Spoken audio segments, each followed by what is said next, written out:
Live from Fargo and serving you on TV, online, and on the go. This is Valley News Live at 5. It was quiet until all of a sudden the clerks and the employees started running and screaming that everyone was to exit the building. Was started as a search for a man with a gun inside a Dilworth Walmart has now turned into a search for the woman who called it in. The report came just before 12:30. Police evacuated employees and shoppers and swept the entire store, but came out empty-handed. They say it was a woman who made the report, but add they haven't been able to get back in touch with her ever since, leaving police wondering if there actually was an armed man or if it was just a prank. Valley News Team's crime and safety reporter Bailey Hurley was the first on the scene and talked with customers who say today's incident hit a little too close to home.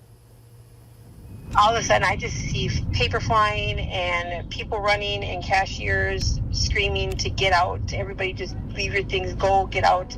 People were just running. It got chaotic inside there. And I didn't look back. I just bolted out of there. And as dozens of workers and customers quickly evacuated to the back of the Walmart parking lot, some say they didn't know what was going on, while others tell me they were fearing for their lives. I thought there was going to be a shootout or something. So, I mean, this just happened in Texas, so I got scared. I just wanted to get out of there. I didn't care to look back. I didn't care to ask questions. Dilworth police rushed to the scene, searching for a Hispanic man in a white T-shirt and blue jeans. That's the description a female caller gave after she said the man was waving a gun around in the hardware department. You don't expect it to happen, or you hope it doesn't happen, But after coming out empty-handed, police say their calls to that woman remain unanswered. I mean, we're going to take it extremely seriously. I've already spoken to the investigator to start a search warrant on that cell phone, find out who has that number, and at the end of the day, if it ends up being that this lady thought she saw someone with a gun, then great for calling it in. If it ends up being that it was a prank, then we'll prosecute her as much as we can. Rebecca tells me she's thankful no one was hurt, but today's scare, mixed with the recent tragedy in El Paso, Texas, has left her second guessing where she'll shop from now on. These times, you don't know when it's safe, when it's not. I mean, I can't just not go to the store, but I don't know that I'll be going to Walmart anytime soon. In Dilworth, Bailey Hurley, Valley News Live. Dilworth police say if you have any information on this case, to give them a call, 218-287-2666. Authorities are calling it a rare and freak accident. A lightning bolt hit and killed one man in North Dakota. The body of 33-year-old Kyle Brierly was found near his pickup on Sunday near Dickinson. Friends say Brierly was working as a volunteer to spruce up the trails at a recreation area when some storms rolled through. Brierly was an avid mountain biker and had recently received a coveted spot in the lottery for the Leadville 100, a high-altitude mountain bike race through the Colorado Rockies. He is survived by his wife, Bev, and 2 children, ages 7 and 11. Here's a look at our sky cam. You'll want to avoid I-29 around the 32nd Avenue South area.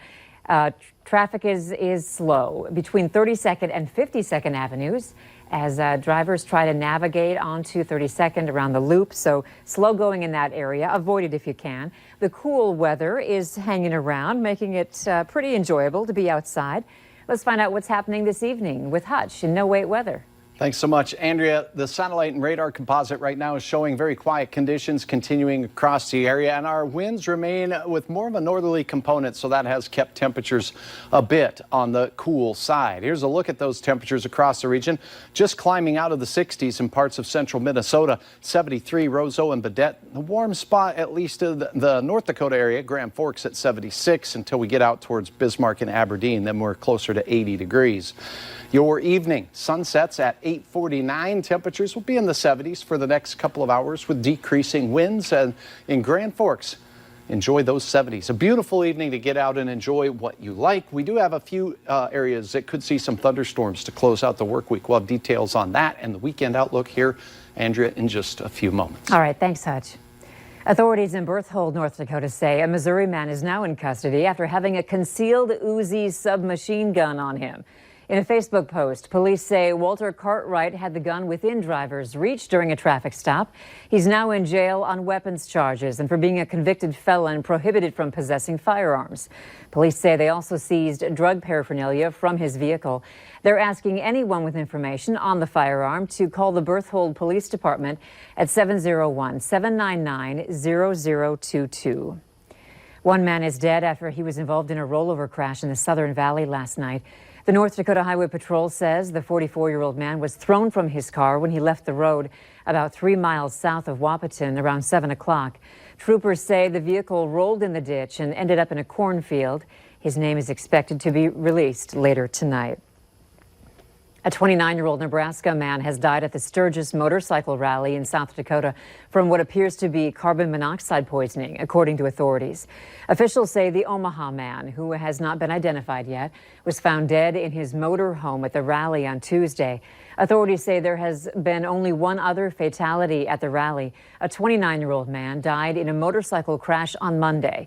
Troopers say the man lost control of his bike, slid into the ditch, and was thrown from his motorcycle. The rally runs through Sunday. Friends and family are gathering for a vigil tonight for Fargo murder victim Denise Anderson.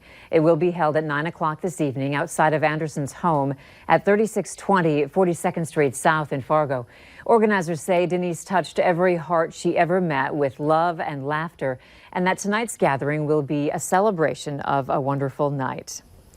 There is a renewed call to change gun laws following the recent mass shootings in Ohio and Texas. The group, Minnesota Moms Demand Action, says they're honoring victims with action as they rally on the steps of the state capitol. It was just 2 days ago that Governor Tim Walz called on the Minnesota Senate to hold hearings regarding gun control legislation. As someone who served 24 years in the military, I'm very familiar with these weapons.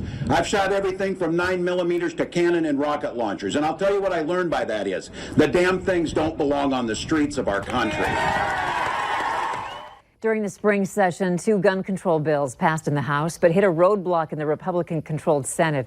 The bills mirrored some that also failed in the U.S. Senate, involving universal background checks and the red flag law, which allows law enforcement to take guns away from people who are a danger to themselves or others. Health officials in Minnesota are warning people about a hepatitis A outbreak, which can leave people with severe liver damage. 23 cases have been found. 13 of them had to be hospitalized. The virus is spread by unsanitary conditions. In the past 3 years, there have been 23,000 cases of hepatitis, with 233 deaths. The 4th medical marijuana dispensary in North Dakota is expected to open in just a couple days. On August 13th, Harvest of Bismarck will officially open. Qualifying patients and designated caregivers who enter the display area of a dispensary must have their registry ID card. Over 900 registry identification cards have been issued to qualifying patients. It is anticipated the next dispensary to open will be the Jamestown location, followed by Devil's Lake. Organizers are excited to announce a brand new addition coming to Columbia Mall in Grand Forks very soon.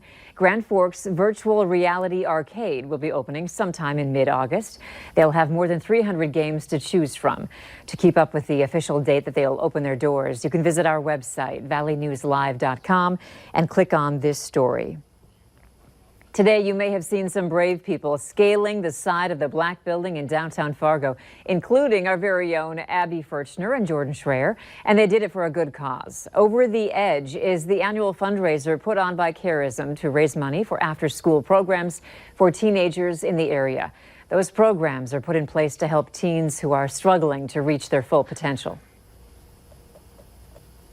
We value the importance of future leadership, and so we look to our youth to give them that opportunity to be our future leader and give them the best tools possible. Over 100 people took part in this year's fundraiser. Thousands of rubber ducks made a splash in the Chicago River for a special cause.